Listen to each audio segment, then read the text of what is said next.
on Black Women's Equal Pay Day, which is actually today. I'm Deborah Lancaster and serve as the director of the Center for Women in Work here at Rutgers University. Our center engages in research, education, and programming that promotes economic and social equality for women workers, their families, and communities. Black Women's Equal Pay Day is the approximate day a Black woman must work into the new year to make what a white non-Hispanic made at the end of the previous year, male. Estimates are that the wage gap for Black women compared to non-Hispanic white men is now 58 cents nationwide. Our goal today is not only to bring attention to the persistent and pervasive wage gap experienced by Black women, but to go a bit deeper by examining the modern day consequences of occupational segregation and undervaluing Black women's labor, and highlight policy solutions and community work that holds promise for addressing structural inequality. We have an amazing group of panelists who we are looking forward to hearing from. But first, I wanted to thank some of our co-sponsors for being a part of the event today as well. We have the Rutgers Labor Education Action Research Network, otherwise known as LEARN. We encourage you to check out their public programming, continuing education opportunities. We also have the Center for Innovation in Worker Organization, which recognizes that social movements require strong and diverse organizations and offers programming that supports organizations, leaders, and staff at all levels who are working toward and fighting for gender, racial, and economic justice. CWW, LEARN, and CWO are all embedded in the School of Management and Labor Relations, who is also a co-sponsor of today's program. We also have the wonderful Institute for Women's Leadership as a co-sponsor. And for the first time, we're partnering with the Institute for the Study of Global Racial Justice here at Rutgers, which is a new institute. In fact, today's event was inspired by the research we were able to do with a seed grant that the Center for Women in Work received as part of the Institute's Black Bodies, Black Health, Imagining a Just Racial Future project led by Anna Branch and Michelle Stevens.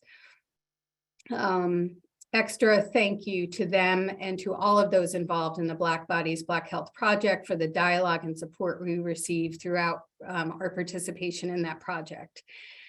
Before I introduce our moderator, I wanted to thank our own senior program coordinator, Ludine Doe, for organizing today's event. She is a valued team member and thought partner on all things Center for Women in Work. She's also dressed for the occasion. I did ask her permission if we could spotlight her and her t-shirt. Not sure if we can see her shirt, but it says, "Keep your praise, Black," what does it say, Ludine? "Keep your praise, Black women want our wage." So I thought, what a perfect shirt for today. Thank you, Ludine. Our moderator today is also my colleague, Glenda Gracia Rivera. She's the Director of Professional Development and Training here at our center. Also an incredibly valued colleague. I've learned a lot from working with Glenda over the past few years. Her work focuses on expanding leadership opportunities for all, elevating equity-minded policies and practices in today's classrooms and workplaces. She accomplishes this by developing and implementing programs directed at bringing about institutional change in various arenas, including academic, nonprofit, and corporate institutions. Glenda has a Bachelor's of Arts in Sociology and a Master's of Public Administration and Nonprofit Management, both from Seton Hall. And Glenda, I'm going to turn today over to you. Thank you, Deb. Good afternoon, everyone. It's wonderful to be spending this lovely 21st day of September with you all. I'm not going to break out into song, but that's how I started my morning, with some Earth, Wind, and Fire. So if you want to get in the mood later, make sure by the end of the day that you play it. It's a really feel good song, and we are chasing the clouds away today. So I'm really excited to be spending this time with our esteemed panelists today. We're going to share some brief bios with you. I'm going to tell you a little bit about who each of them are. We will put their full bios in the chat, and then we're going to jump into a really awesome discussion. And oh, you appreciate the shirt too, Naomi. I will try to put the link for the shirt. Those were made by a really good friend of mine, Joy. She's actually up in Boston, Malika Oyetiman. So I will see if I can find the link if folks want to order that shirt. I'm not sure if she's still making them, but I will look into that maybe behind the scenes if I have a little bit of time. All righty. So first, I'm not sure if Ludine, you want to pull up that slide for us to show us who's all going to be here with us today. First, we have Joy Lindsay. Joy is the founder and CEO of Butterfly Dreams Incorporated, which is a 501c3 nonprofit that equips girls to be confident leaders and supports them in achieving their dreams through mentorships, scholarships, and youth-led community action. And we're excited to be for her to be one of our partners on a project that we're working on with the Division on Women of New Jersey. She's also the author and publisher of several young adult books and has worked in consulting, finance, and public education management. Joy holds a BBA in finance from Howard University and an MPA in nonprofit management and policy from NYU Wagner Graduate School of Public Service, and she is currently attending Harvard University Graduate School of Education as a part-time EDM student.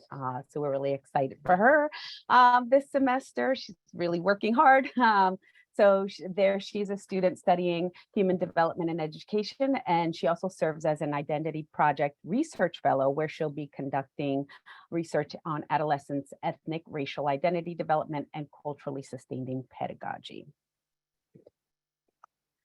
Next, we have Dr. Danielle Phillips Cunningham, who is the program director and an associate professor of multicultural women's and gender studies at Texas Women's University, where she teaches undergraduate and graduate courses on women's labor and feminist theories and methods. She's also co-teaching and cross-listed course between Rutgers University, Spelman College, and the Advancing Black Strategists Initiative with Dr. Cherie Davis Faulkner, who is Simler's very own Dr. Cherie Davis Faulkner from CWO. And it's entitled The Women Taking the Lead, Race, Gender, and Labor. And reminder that Ludine is also putting all of this information and a little bit more information on our panelists in the chat. This is also, I believe, the second event that we've had the honor of welcoming Dr. Phillips Cunningham, so we're really excited to have her back. Next, we have Sarah Small. Sarah is an assistant professor in the Department of Economics at the University of Utah. She's also an economist with us here at the Center for Women in Work. She holds a PhD in economics from Colorado State University, and her current research topics include intra-household bargaining, care work, the occupational crowding hypothesis, and history of feminist economic thought. Last but certainly not least, we have Laura Sullivan, who is the Director of Economic Justice at the New Jersey Institute for Social Justice. And there she leads the Institute's work to promote a more equitable and inclusive economy in New Jersey. Previously, Laura was a policy researcher at the Institute on Assets and Social Policy, focusing on understanding racial wealth disparities and the financial well-being and vulnerabilities of U.S. households. She is a UC Berkeley graduate, and she holds a Master of Public Affairs from the LBJ School of Public Affairs and a PhD in Social Policy from Brandeis. So again, I told you we have a really esteemed panel here. You see that we have some wonderful expertise that they're going to share with us today. We're really excited to have them all.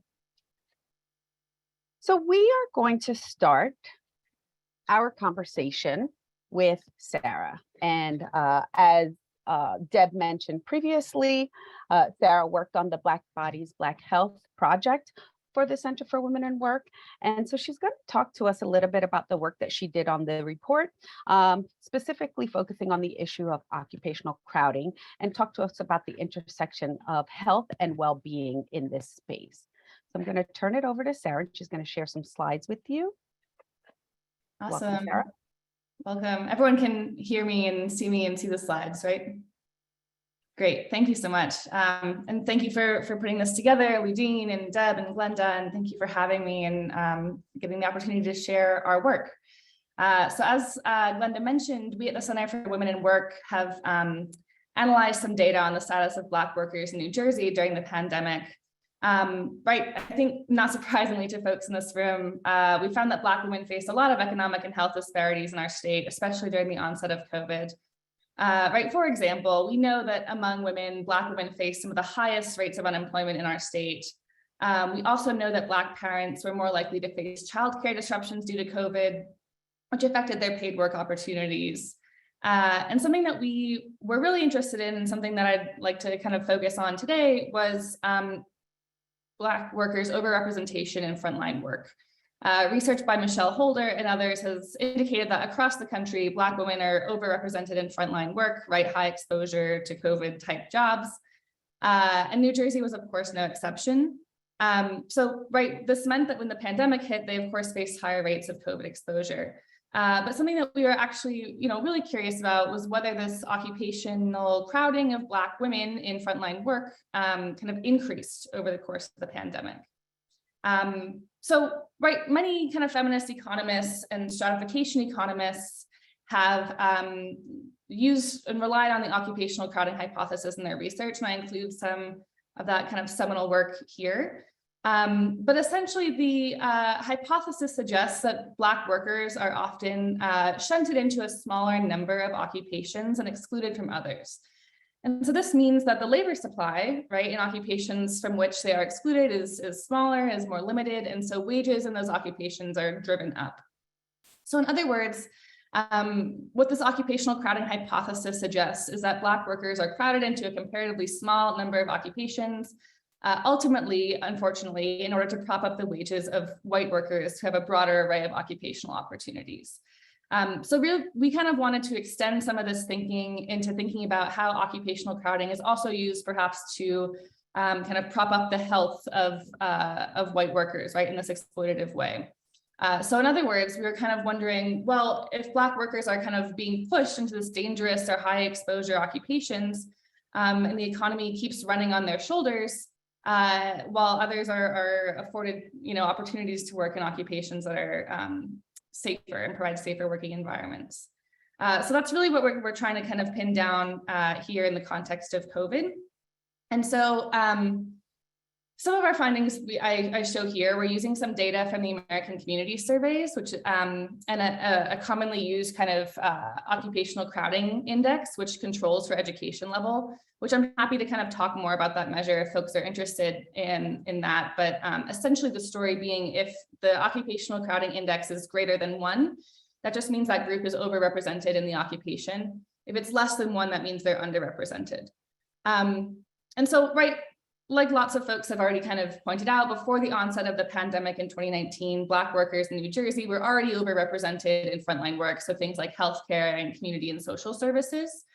But we also see that between 2019 and 2020, right, during that onset of COVID, Black workers in New Jersey were kind of increasingly pushed into frontline work, right, increasingly overrepresented in those types of jobs, especially in healthcare support service roles. And this is even true when we kind of disaggregate labor markets by gender. Right, white workers, on the other hand, were already underrepresented in many frontline occupations in New Jersey, right, including things like healthcare support and maintenance, and were overrepresented in a lot of the kind of non-essential jobs like legal occupations and arts and entertainment. Right, and we find again, kind of unfortunately, white workers were on the other hand able to withdraw from frontline industries even further, right, during the onset of the pandemic. And again, this is especially true among those in healthcare support occupations.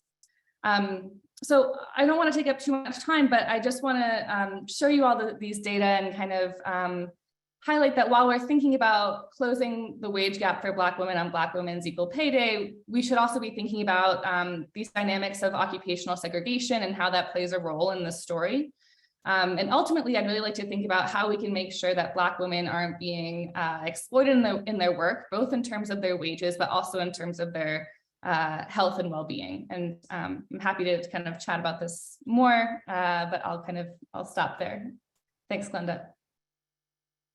Awesome. Thank you so much, Sarah, for setting the stage for us and kind of leading us into our discussion for today. So we're going to turn it over to Dr. Danielle Phillips Cunningham to talk a little bit about the historical framework for all of this, right? How did we get here? How did the situation get to where it is today? So I'm going to turn it over to her. Ludine, I'm not sure if you want to spotlight her. Okay, yes, there we go. Hi, and I'm just waiting on the slides. Okay, all right, thank you. Hello, everyone, and good afternoon. And thanks so much to Ludine and Deborah for organizing this really important conversation. I'm going to speak briefly about the historical context that informs the racial and gender wage gap that disproportionately impacts Black women today.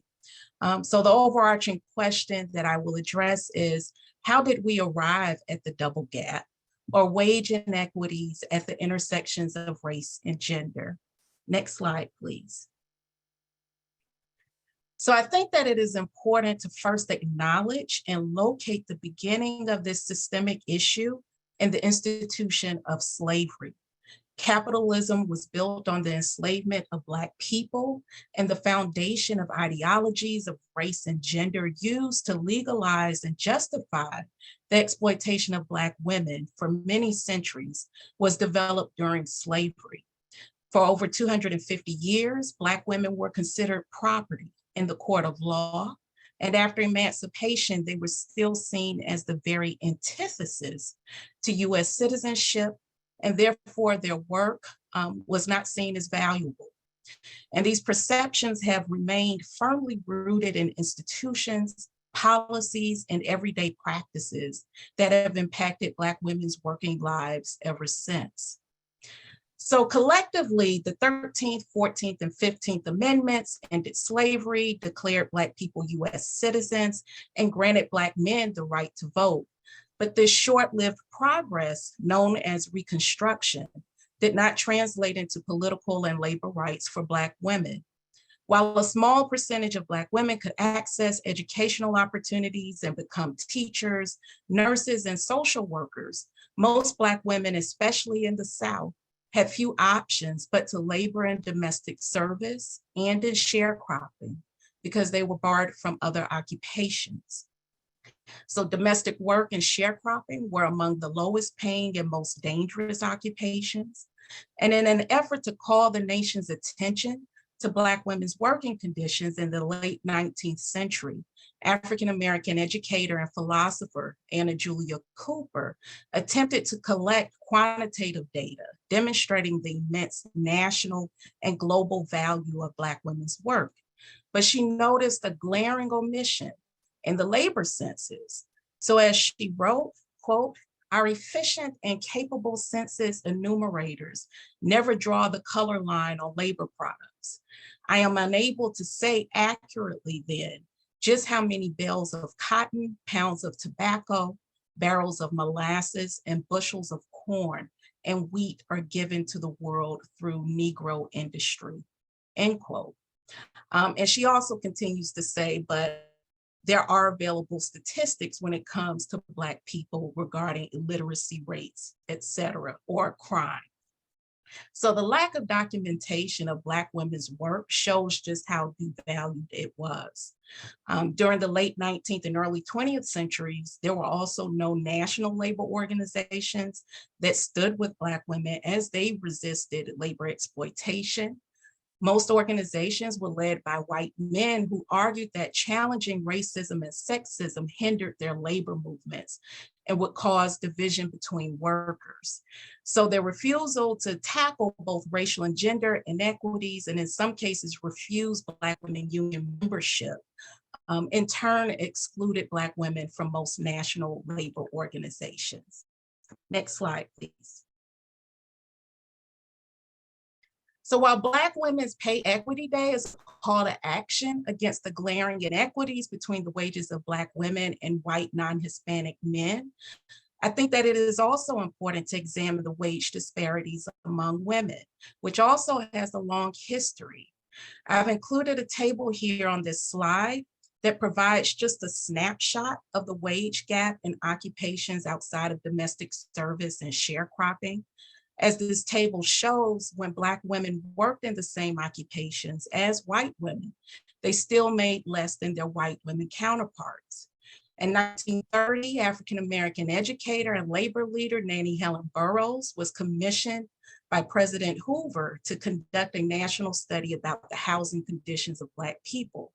She took an intersectional and comprehensive approach to the study and noted that housing conditions were intricately tied to wage and education disparities.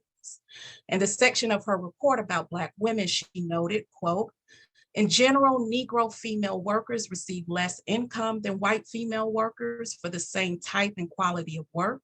This is significantly true for occupational work as nurses or second maids, power machine operators, sales ladies, clerical and stenographic work."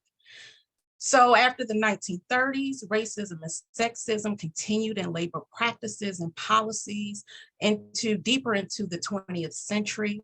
The Civil Rights Act of 1964 was one of the first pieces of legislation that included a ban on employment discrimination on the basis of race, color, religion, sex, and national origin. And while this was an important act that opened more occupational opportunities for some Black women, the act did not eradicate racism and sexism in the workplace and in hiring practices, as can be seen in the experiences of Black women back then and today. And lastly, I think it is important to note that Black women have a long and rich history of challenging wage disparities using various methods of resistance, ranging from conducting labor studies to creating their own institutions and organizations. So I'm going to stop there and I can elaborate on the history of Black women's labor resistance during our discussion. Thank you so much, Danielle. So we heard a little bit about Black women's labor history, and we'll hear a little bit more as we parse out some questions towards the second part of the program. But I want to then take us to Laura, and Laura's going to talk to us a little bit about taking that foundational piece that we just learned, right? And she's going to take us a little bit further and talking about the difference between the racial wealth gap and the pay gap. Those two things are not interchangeable, where some folks may think that, right? And talk a little bit about some policy solutions.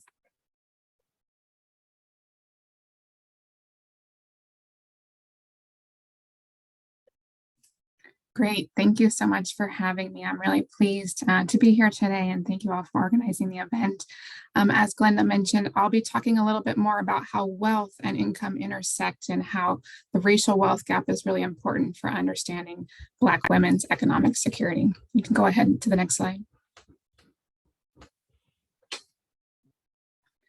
So first, just a little bit about the Institute and what we do. We do both research and advocacy to promote equity and social justice in New Jersey. So our mission is to empower people of color, to build reparative systems that create wealth, transform justice, and harness democratic power from the ground up in New Jersey.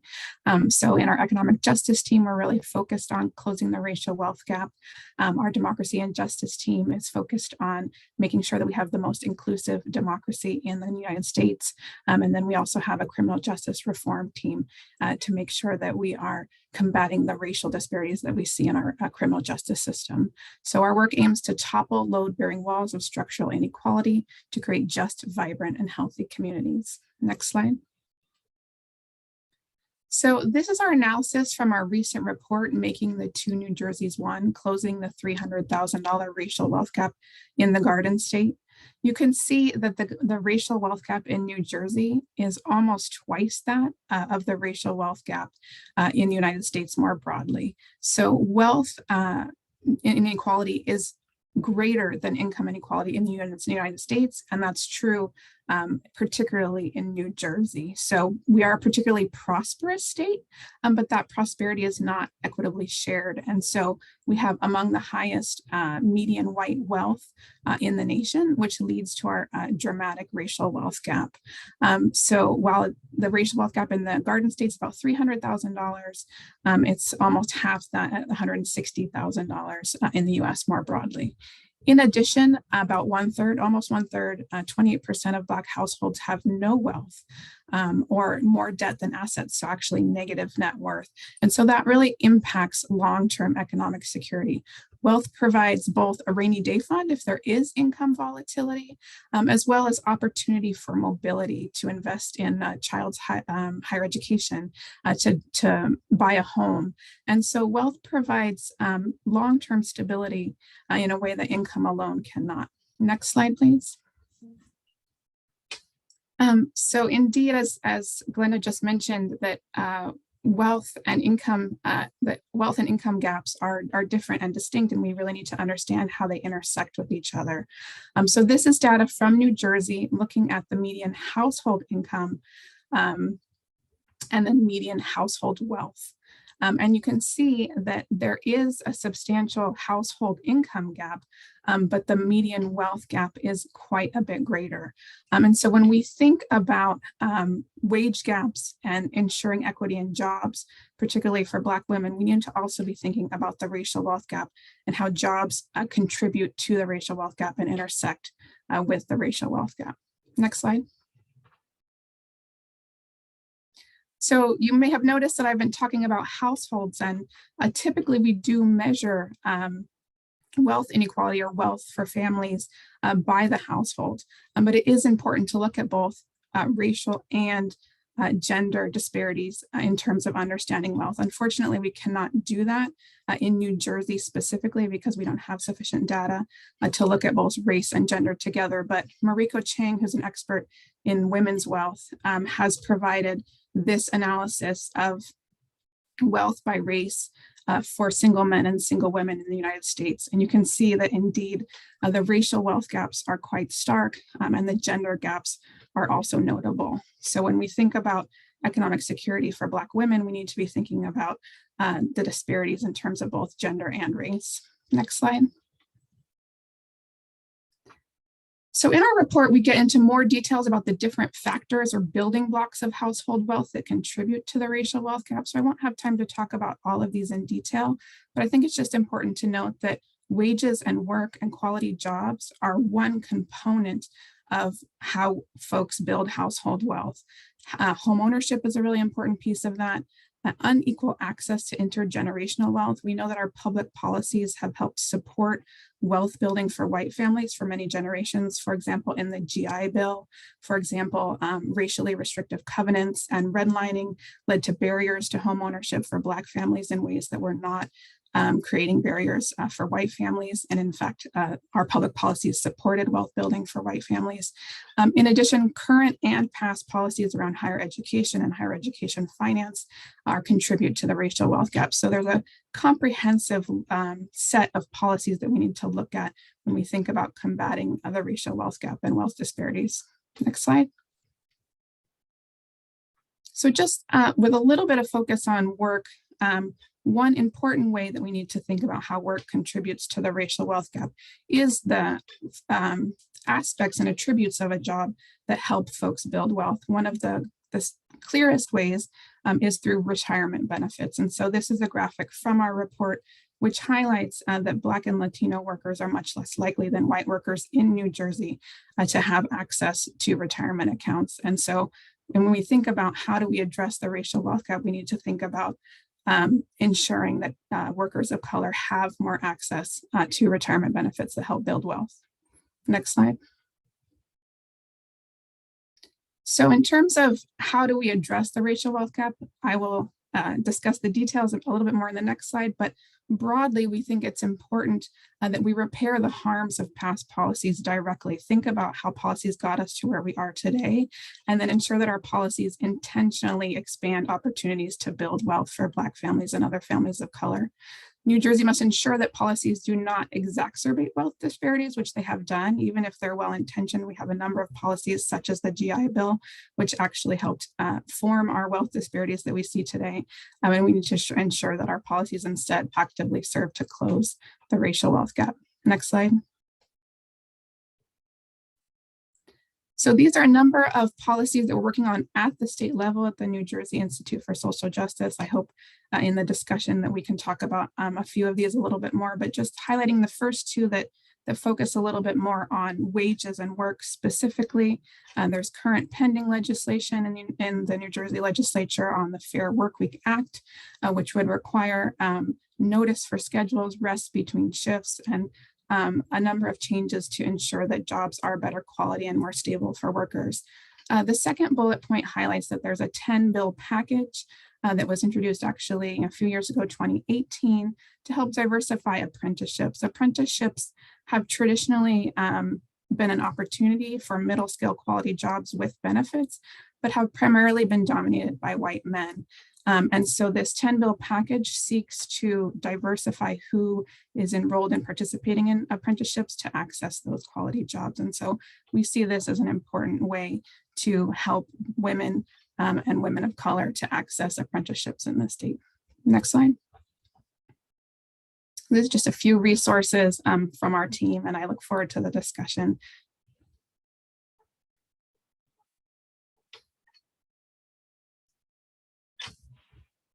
Awesome. Thank you so much for sharing those really informative slides, Laura. I learned quite a bit just in those few minutes that you were presenting. So I appreciate you sharing that knowledge with all of us. So we're gonna head on over to Joy, and right, because we've been given the history and talked about some of the structural inequities that currently exist. And then, right, so at the Center for Women Who Work, in my space in programming, you know, we're particularly focused on strategies, right, and moving forward and taking that research and putting it to work and thinking about what kind of policy implications and how do we start to implement some of the things that are going to move us forward based on the research that's been done. So here we are then. How do we move forward? Joy's going to talk to us a little bit about how are communities and organizations addressing this issue for the upcoming generation, right? So she is doing some research now, but she's also like, Joy's in the trenches, y'all, like she's doing the work.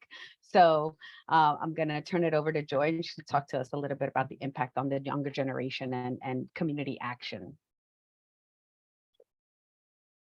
All right, thank you, Glenda. You can hear me? Okay, cool. So hey y'all, I'm excited to be here and happy to share a little bit about our work. I'm Joy, as Glenda said, founder and CEO of Butterfly Dreams, and we are a 501c3 nonprofit that equips girls to be confident leaders and supports them in achieving their dreams. I founded Butterfly Dreams in 2013, which was a year after losing my younger sister, Kimberly Anise Lindsay, to gun violence. And so the work that we do is one, very personal and part of my personal healing journey, but two, this work is also a way that I continue the legacy of my little sister, Kim, but also the Black women ancestors who came before me. So, okay, there we go. So we primarily serve Black and Latina adolescent girls and young women ages 14 to 22. Our program started in Newark, New Jersey.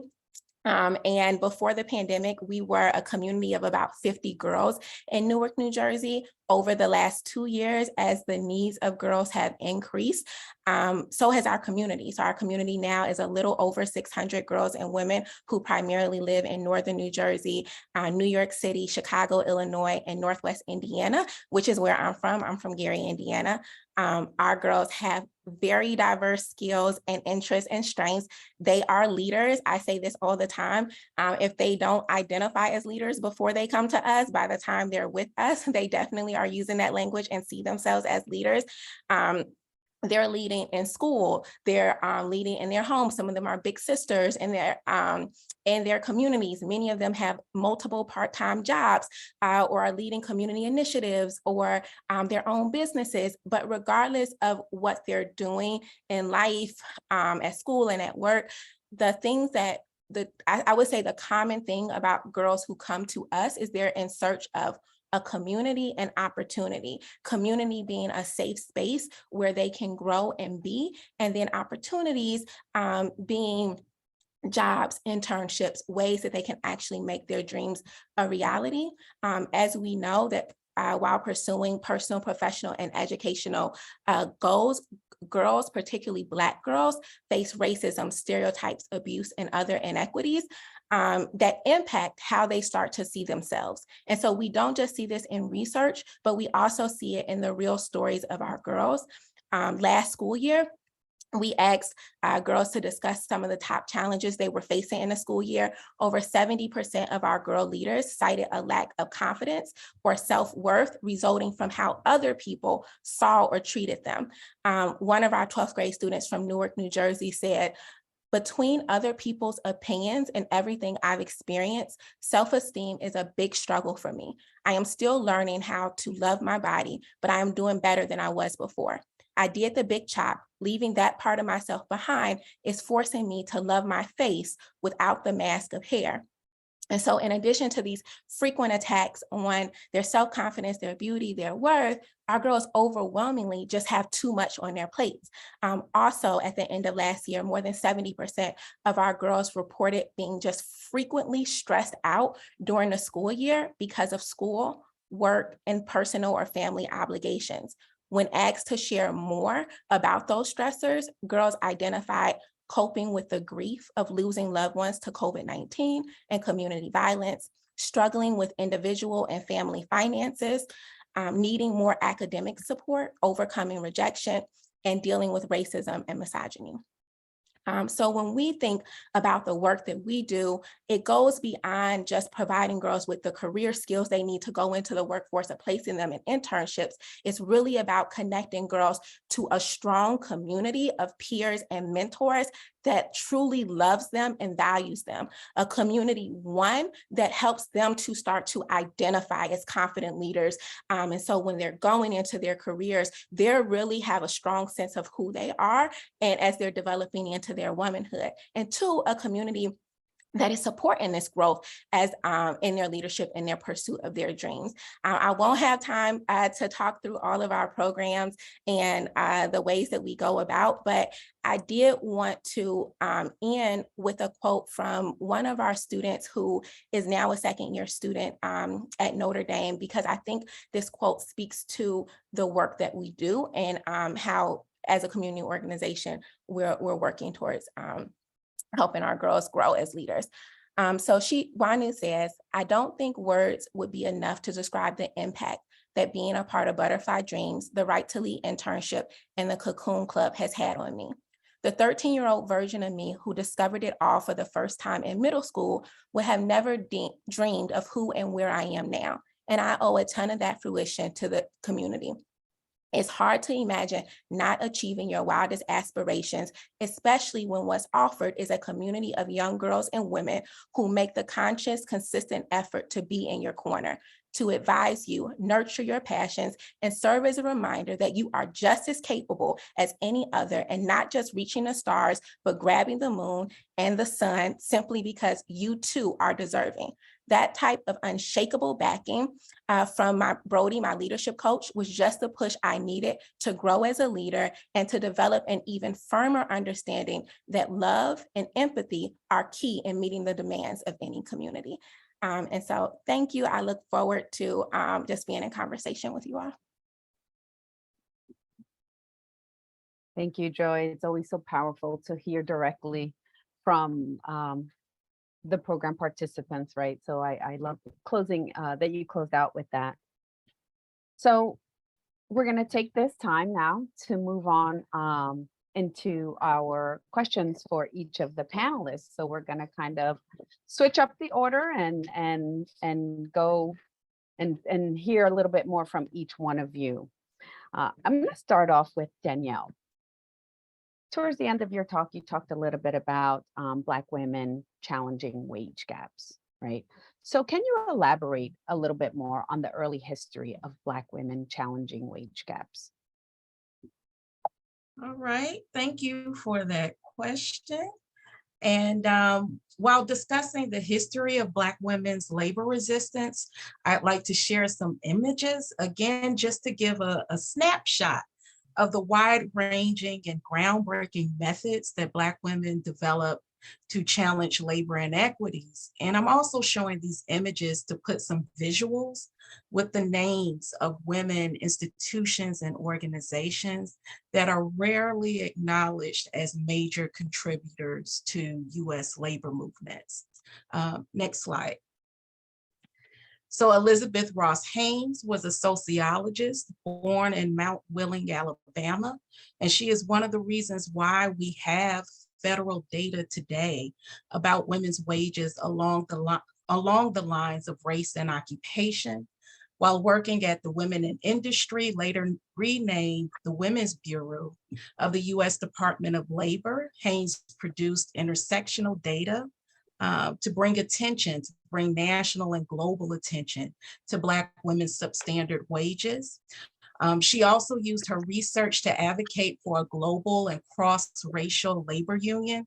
So I think it's also important to say that Black women organizers always had an analysis that was simultaneously national and global. She co-authored a petition with her co-organizers that was presented in front of the International Congress of Working Women in 1919. And part of their petition read, "We, a group of Negro women representing those 2 million of Negro women wage earners, respectfully ask for your active cooperation in organizing the Negro women workers of the United States into unions so that they may have a share in bringing about industrial democracy and social order in the world." So similar to white male labor leaders, members of the International Working Women's Congress refused to address racial discrimination and decided not to organize with Haynes and her co-authors. Nevertheless, Haynes and women in her circle continued engaging in labor resistance by building their own institutions and creating their own organizations. Next slide. So Haynes's friend, Margaret Murray Washington, was a co-author of the petition that I mentioned earlier. And in 1922, she led the creation of an organization known as the International Council of Women of the Darker Races. And as you can see from the writing on her photograph, she was married to Booker T. Washington, founder of Tuskegee University. As president of the organization, Margaret Murray Washington organized the Committee of Black Women from the US, Africa, the Caribbean, as well as women from India to improve the working and living conditions of women globally. As she wrote in their constitution, the goal of the organization was to cover all matters of social and economic conditions, to see to the placing of literature of the darker races in the schools of the various countries, and in every way to stimulate the study of conditions among darker peoples of the world. Next slide. So Washington's close friend, Nannie Helen Burroughs, was one of the members of the ICWD-ARA. She was one of several Black educators who built schools to forge career pathways for Black women and girls in fields where they were underrepresented or in fields that essentially did not exist for them. In 1909, she opened the National Training School for Women and Girls in Washington, DC. And I just want to say quickly here, while listening to Joy's presentation, it reminded me of the letters that girls sent to Burroughs from across the United States and the Caribbean who really wanted to attend her school. And so the stories that Joy was sharing reminded me of all of the aspirations and the struggles that Black girls were going through then as well. So Burroughs built this school into a laboratory of sorts where she and faculty experimented with how to challenge the hierarchies of occupations while meeting the material needs, aspirations, and intellectual curiosities of their students. As a creative writer, she also believed in the arts and thought that Black women should be able to make a living as writers and actors. And she wrote many plays to inspire community conversations, and collective action against labor inequities. So the photograph on the right towards the top of the slide is a picture of students who performed in her 1929 play When Truth Gets a Hearing. And it was about racial and labor injustices in the US, Haiti, Liberia, and Ethiopia. And some of her students were inspired to pursue acting full time. On the left of the screen, you see Ethel Moses, and she was, after she graduated from the school, she became a famous actor in Harlem and Canada. So I'll end there. And I think that it's clear that Black women's organizing today continues this long intersectional and comprehensive tradition. And I think that really centering and implementing Black women's methods and analytic frameworks that they've been developing for centuries is key to thinking about how to address the racial and gender wage gap. Thank you so much, Danielle. Amazing to hear about these wonderful women and the legacy that they've left and how we can continue to build on that. So given that, right, we just heard a little bit more about challenging the wage gaps. And so the next two questions will kind of dovetail into that a little bit, and we'll talk to Laura because you talked a little bit about a guaranteed income program, right? So can you talk to us a little bit more about that proposal to create a guaranteed income program, right? And how this ties into closing the wage gap, how a program like that would really help promote economic equity. Thank you so much. So as I noted earlier, I think, we need a comprehensive approach to addressing economic vulnerability for Black women workers and vulnerable workers more broadly. I would say that the guaranteed income movement has really gained momentum in the last few years. And that we've seen the impacts of it and how it can really lead to stable incomes for vulnerable workers. So just to give you a little sense of what guaranteed income is and how it's been implemented and what it could do in the future. There's really been a movement led by former Mayor Tubbs of Stockton, California, to implement pilot programs for guaranteed income that give economically vulnerable households a certain amount of money, say $500 a month, over a period of 2 years as the pilot programs have been designed. And the data has shown that the folks who are participating in this are more stable, are able to buy food, are able actually to increase their labor market participation. Some folks, think that maybe this type of program would lower labor market participation, but in fact, people are buying necessities and they have the funds they need to go look for the right job. And so it's really supportive of both economic stability and folks doing what they need to do to thrive. So there's a lot of research, especially when you give women money for their families, that they spend it on the things that their families need, and that it just promotes greater security.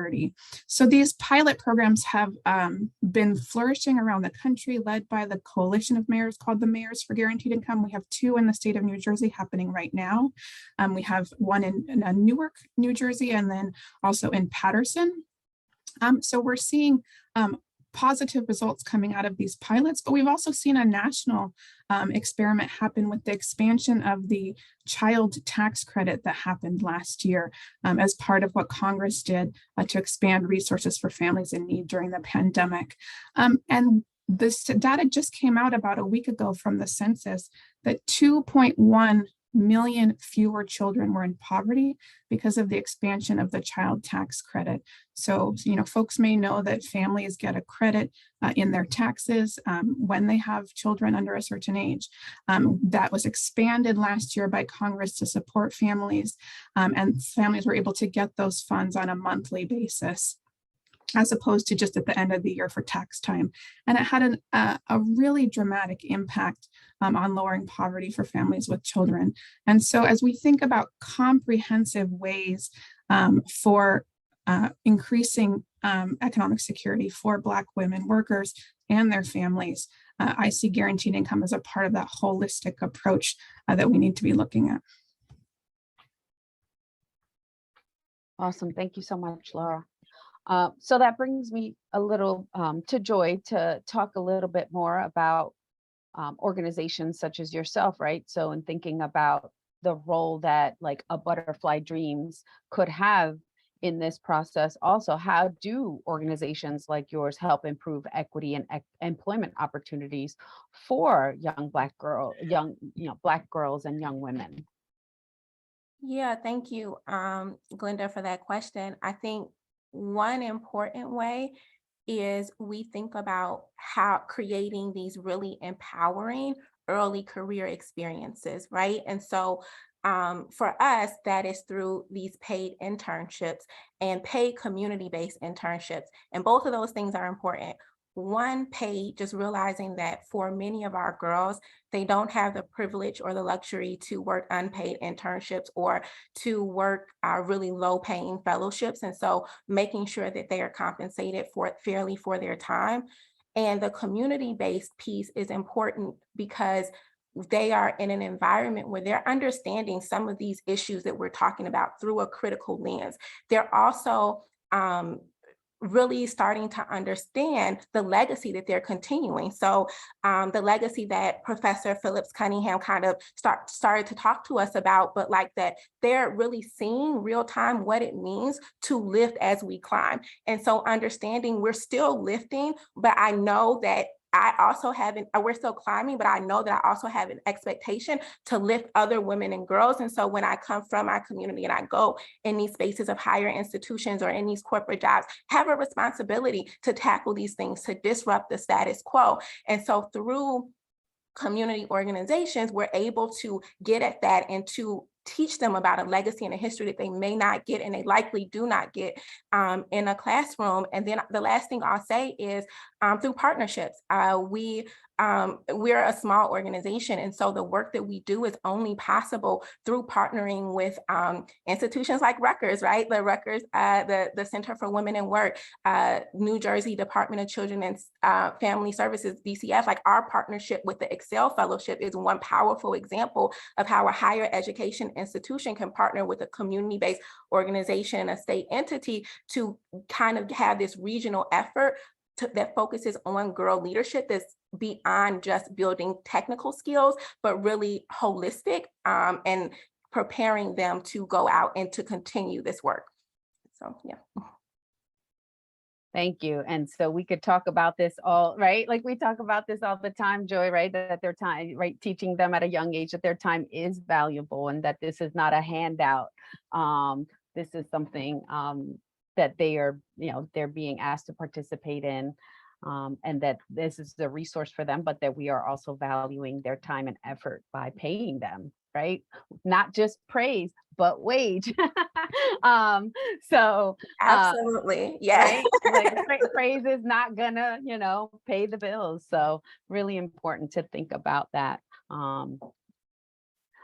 So Sarah, I'm going to come to you. And also, I do want to mention that Ludine did mention in the chat that if you have questions for our panelists, you can put them in the chat.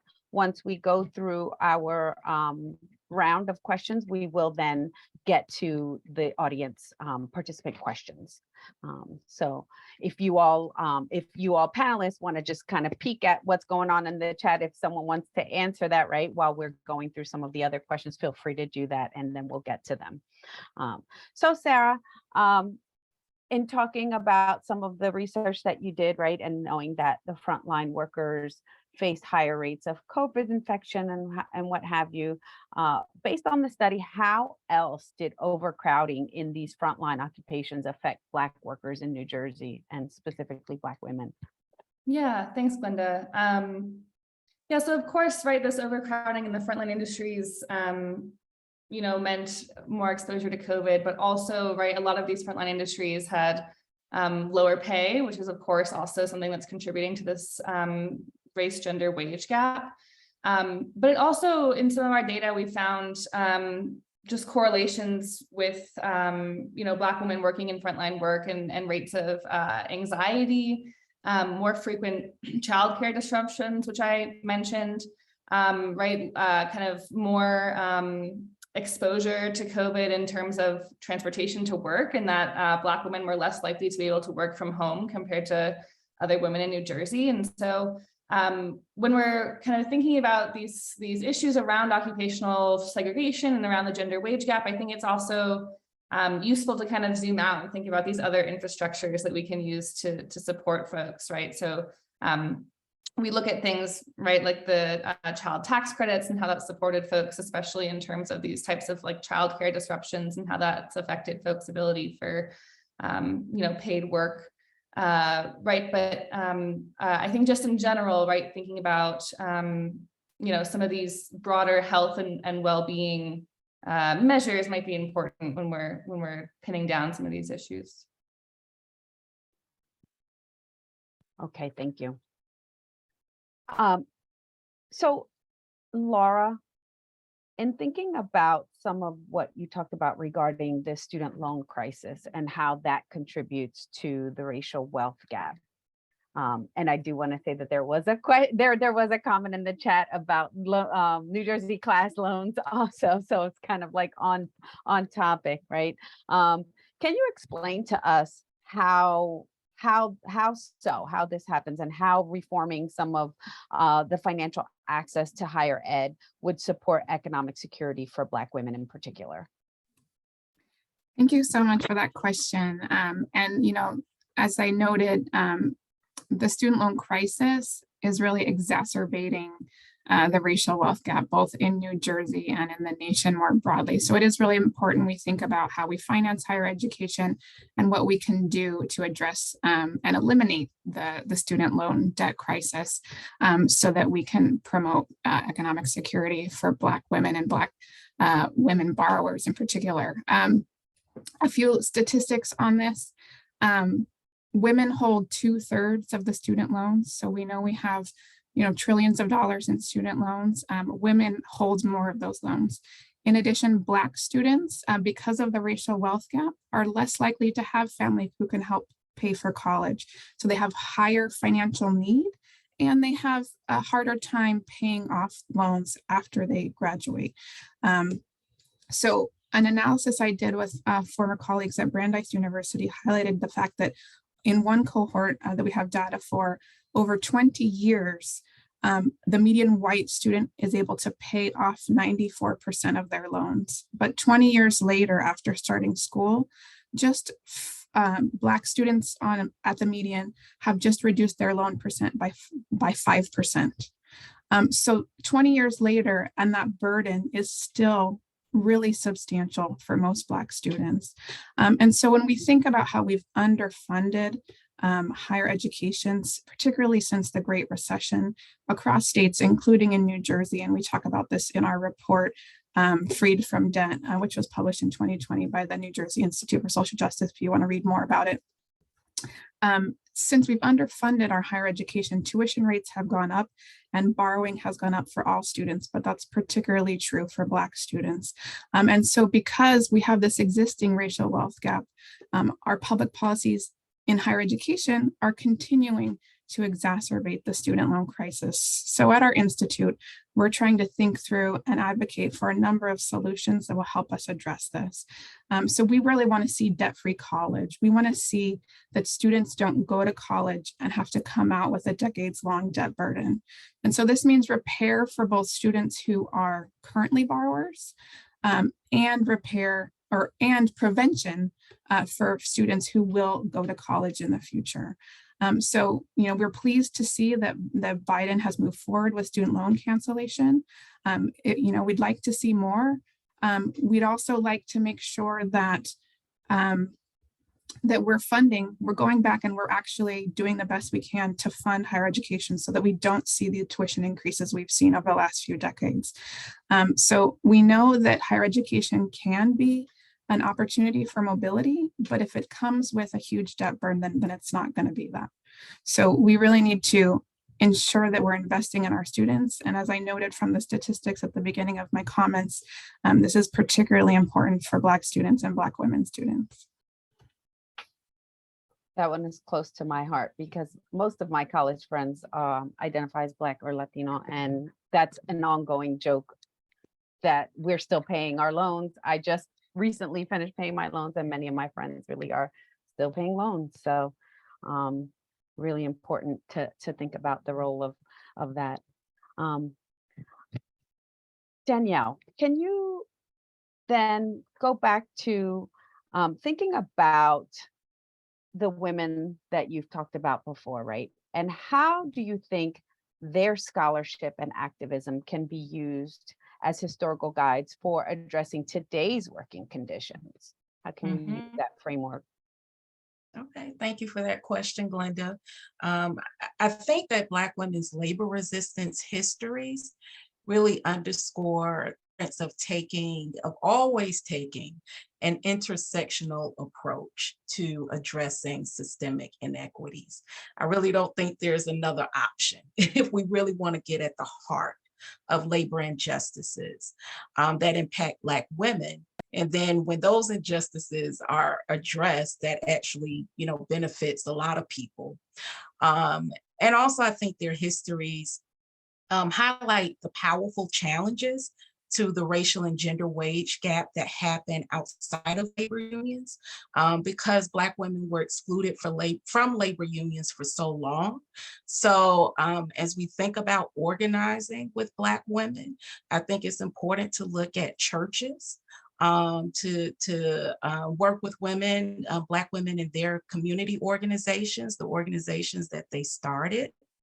And I'm also thinking about Black teachers and Black women educators whose teaching methods, their syllabi, the curricula that they design and continue to create, challenge labor inequities. And the last thing is that Black women have always made clear that tackling labor injustices always required organizing against so many other inequities, such as voter suppression, substandard housing conditions, lack of access to affordable childcare, environmental racism, and attacks on reproductive rights. So the organizing and activism reminds us that comprehensive labor and justice must include living wages and so much more. Listen to Black women, all of the above, right? So thank you. So Joy, in thinking about the employment issue, right? What advice would you give to employers who are hoping to recruit young Black women for internships or early career positions? I would say a lot of what we talked about today, like keeping in mind these issues are important to young Black women. So a lot of times when people are recruiting, they may go straight to how much you're gonna make, right? And so I think that one of the trends we see from our girls is they care about these issues. They care about social justice. They care about not just making money, but being able to provide for their families. They care about justice and equity. And so I think that it in one sense goes beyond just getting them in the door, but also in meaningful ways, making sure that you're not, and this is not just recruitment talk, but you're actually engaged in this work in real ways, and you're making the connection of how the job, their position in that is going to help create a more equitable world. The other thing I'll say is, really partnering, and I think I said that again, but like really partnering with whether it's schools, community-based institutions that understand the interests of girls and what is happening and what their pursuits are. And the last thing I'll say is growth opportunities. So we see a lot of young people after a year or two, they're starting to leave. You know, they don't stay very long, but a lot of it is because they don't see any growth. And so making sure that your organization, your company really has not just a pipeline, but the support the young women need, whether that's mentorship, whether that's sponsorship, whether that's like clear pipelines. And so I would offer that as advice to people who are trying to recruit young Black girls and women. Thank you. Right. So yeah, we don't want to bring folks into a culture and climate at a company that is hostile, right? So thinking about all of those factors is really important. There's a related question in the chat. I'm not sure if anybody can necessarily speak to it, but what is being done to ensure private companies are paying women equitably? Are they required to report salaries to state entities? I'm not sure if anybody knows the answer to that. To my knowledge, I don't think that there's a requirement, but I'm not sure if anyone can speak to that or knows the answer to that, or anyone in the audience. Deb, anyone? Yeah. Oh, sorry, I'm off camera, but we do have one of the most, I guess, progressive or aggressive equal pay laws that this governor had signed, I think within days of taking office. However, I think it's important, but I think that the implementation of laws are always a challenge. And so, I mean, my takeaway is that my understanding, and it could be wrong, and someone else in the group may have a better understanding of the implementation, is that, if some entities do need to report their salaries by gender and race to the state of New Jersey, and those are folks that have contracts and stuff with the state. Everyone else kind of has to lawyer up. Laura, I don't know if you know the nitty gritty of that particular equal pay law. I do, we have talked to some employers who have done equity analysis. And so that's one way for employers, like there are, professionals in the field that can walk an HR department or something through an equity analysis, but that's not really being required. So I'll stop there because I don't know a lot, but that's the impression I get is, and also I've had women reach out to me, I think, because I work at the Center for Women in Work, right? We get all kinds of questions and we may not know the answer, who feel there is a pay gap, but are really scared to address it. So there's that. So I think it's a step forward, but, we still need these social movements and organizations to help us with the implementation of these laws that look good on paper. So we do have a question we have some that are directly specifically directed towards panelists. Question for Laura. Where are we with reparations in New Jersey? I know that the city of Evanston has tried to establish reparations for families who are experiencing redlining. Do we have momentum for something similar in New Jersey? Yes, thank you so much for that question. So we are leading a coalition called Say the Word Reparations. You can actually find out more at njisj.org/say the word. And that coalition is a multi-faith, multiracial coalition of folks working to create a task force in New Jersey to study reparations and make recommendations. So that's pending legislation in the New Jersey legislature that we've been working towards advancing since its introduction in 2019. So we've supported that campaign with a lot of grassroots organizing with our partners from across the state. We have a number of members of the coalition, which are available on the website, but from faith organizations to community organizations to other advocate groups.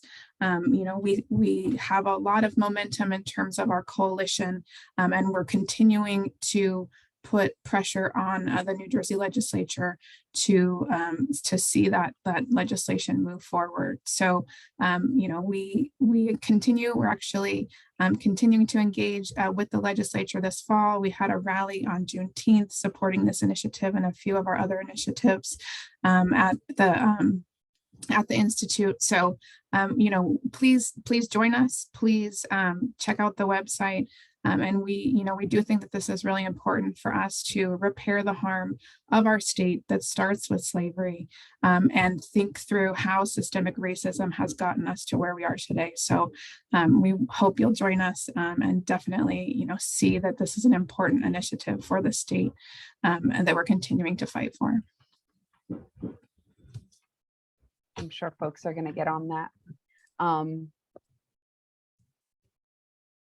I wanted to say that Yarrow Woman Cole shared some helpful information in the chat regarding the Equal Pay Act, right? So if you are looking for more information, there is a helpful link. Thank you so much, Yarrow, for sharing that.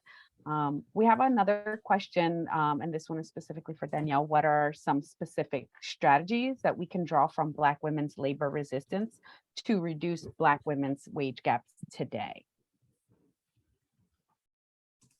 Thank you for that really great question. I think one strategy, which is what I touched on briefly earlier, is always applying an intersectional framework, especially when looking at the data, any data related to labor and wages. And so that's what I find really inspiring and instructive about, for example, Anna Julia Cooper's work, who I mentioned in the beginning, because she was working at a time period where there was literally no documentation of racial and gender disparities, or the immense value, economic and social value, that Black women contributed to the economy. And so that documentation and that information matters, because even in the 21st century, there's still these perceptions that what Black women do is not valued, right? So asking those questions, coming to the data with that lens, I think really highlights and makes visible Black women's work, right? And the issues and how much further we need to go. A second strategy I would say is voting. Vote, vote, vote, vote, vote. You know, sometimes when I teach my labor classes, it's amazing how sometimes people think that voting doesn't matter for labor issues, right? And it's like, oh, things are so messed up. What is voting going to do? But many of these women, Burroughs, Cooper, and other Black women, weren't only active in labor organizations that they created, but also voting rights organizations. So again, I think as other panelists too, we're talking about this holistic approach to addressing labor inequities. I think that voting is part of that, right? And voting against measures that don't want to address student loans, measures that actually perpetuate environmental racism and other issues that impact Black women. And I'll say a third strategy, especially if you're in the classroom, or even if you're leading like an education workshop at an organization, is really drawing from studies and histories that aren't popularly recognized, right, as scholarship that addresses labor inequities. So these Black women were actually, their lives were threatened because they were implementing books in their syllabi, drawing from studies that had been rendered illegal, that had been made illegal in their states and cities because of the power of that scholarship. And I think we're seeing that now. I'm in Texas, and, you know, it's basically, they're trying to make it illegal to teach Black history. But I think that really centering some of the scholarship, right, is important for educating people about these inequities.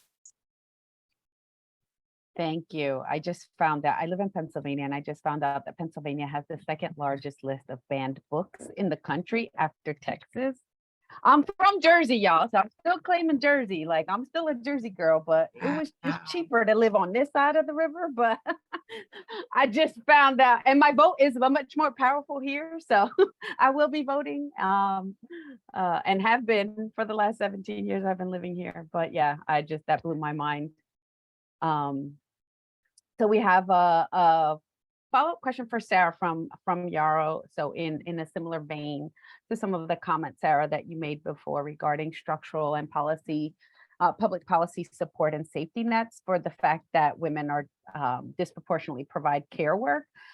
Some of the research has shown that the gender wage gap starts and increases around the time that women have children or are of childbearing age. And so is this the case for Black women? What does it, or does it look similar for Black women? Yeah, thanks. Great question. Yeah, right. So I think a lot of the gender pay gap has to do with caregiving, right? And also just perceptions of caregiving, right? We know even women who are, you know, still kind of showing up to work, but if they have children, right, their bosses maybe have this perception that they're not all in. But I want to, I think, kind of really highlight some of the data that we found in New Jersey with this question in particular. One, that Black women have a much higher labor force attachment rate than white women in New Jersey, meaning that they stay in the labor force and keep working even with all these caregiving responsibilities.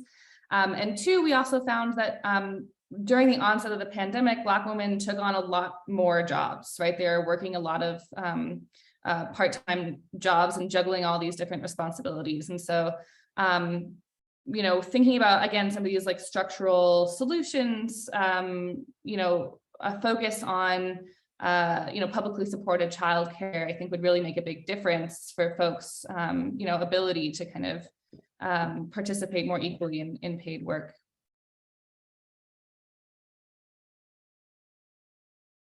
Thank you so much, Sarah. I think I didn't see any other questions, but I did want to ask Joy a question since we were talking, right, as we're thinking about strategies moving forward, right? Like Laura shared a lot of the really important work and how people could get involved. In some of that, is there any room for folks to get involved in the work that you're trying to advance? And if so, would you want to share any of that, or is that to be determined? Oh, Glenda, thank you for that question. Wow. I got a plug. We're in this together, Joy. There's always ways to get involved. I would say one, mentorship is a really core piece of our model. We have a lot of professional women and retired women who serve as mentors and leadership coaches to our girls. As Glenda mentioned, I just started grad school, so we're a little behind in the recruitment for our coaches this school year, and we had an overwhelming number of girls apply to be interns. But I would say towards the end of this week, by Friday, we'll likely be announcing an opportunity. So if you're interested in being a mentor or a leadership coach to a high school or college young woman, that option is available. We're always open for partnerships, partnering with higher education institutions, research organizations, corporations. And so partnerships, as I mentioned earlier, are very important for us. So if that's an opportunity, and then of course, because we're a nonprofit, I have to say you can always donate, right? Like, so that's always definitely a way that if you're interested, you can contribute to our work. And you already have an Instagram follower in the chat. So Butterfly Dreams has a great Instagram page too, y'all. They're very active on social media. So if I didn't see any questions, if I missed anyone's question, throw me a note in the chat. We have someone who's interested in mentoring a young woman from Paterson, New Jersey. So pay attention to the chat. There's some contact information. All right. Do we have any other closing remarks? Are there any other comments that people would like to add or questions? Deb, were you going to say something? I kind of saw you come off mute. Oh, you know, I'm just not coordinated today. Oh my gosh, what is going on? I think that's a sign that I should stay off camera. I think one of the things that we're working on at the center in partnership with Yarrow, who is here from New Jersey Citizen Action and is closely linked with the New Jersey Time to Care Coalition, is more equitable implementation of paid family leave. You know, that's a policy again. You know, these policies are wonderful unless they're not really being implemented in equitable ways. And we've, Sarah's work and one of our colleagues, Becky, have done an analysis that's on our website about the gaps, like who doesn't have access to paid leave. And of course, it's probably not surprising that if I remember my facts right, Sarah, it's, you know, there are, I think the people that get left out of job protection tend to be, do I have this right? That they tend to be more Latinas and Black workers who are again left behind in this policy that was conceptualized, a number of years ago. And so I think there's going to be, I think you'll see some activity coming from advocates to try and close those gaps, which would also, if we could have a more robust paid family leave, that helps women a more equitable opportunity, or men, I should say, to be home when with their infant, or when they have caregiving responsibilities that emerge. So I'll stop there. So because they do represent a larger amount of low-wage workers, the policy was meant to address the gaps that, low-wage workers generally in our country don't have access to paid leave. New Jersey's policy was intended to close those gaps, but I think we have some more work to do, is my long-winded point. So, and thank you for continuing that work, Yarrow. Thank you, Deb. We've lots of thank yous in the chat, everyone. Ludine, I'm not sure if you had anything else that you wanted to add. Sure. I know some folks have talked about policy, but one thing that we all can do is really talk about our pay and our salaries at work. That's the one thing that we don't need policy to do. So many folks don't know that they aren't getting paid equally for their work. So just having these conversations, creating a work culture that values work and can actually talk about the value and the pay that we're actually receiving. So, be that brave person. I know that we're not, for some organizations, we're coming to the end of the year, those reviews, talk about it. How's your review? You getting a raise? What's your raise look like? What's your salary looking like? Support that culture. So, we can all just support a culture that values work by sharing what we make. So yeah, you have folks, seconding that in the chat, and I'll leave you with this quote: "Part of upholding the system is keeping the system a secret."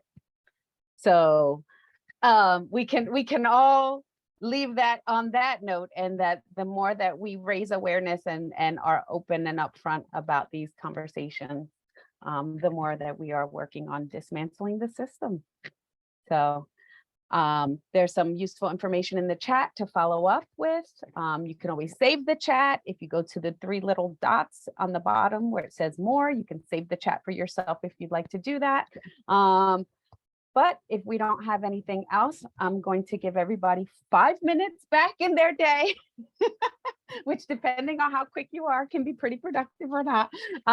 So thank you all. This has been an amazing conversation, a wonderful discussion with all of you. We appreciate your time and effort and all of the work that you're doing to advance this matter. So have a good Wednesday, everybody. Enjoy the rest of your week.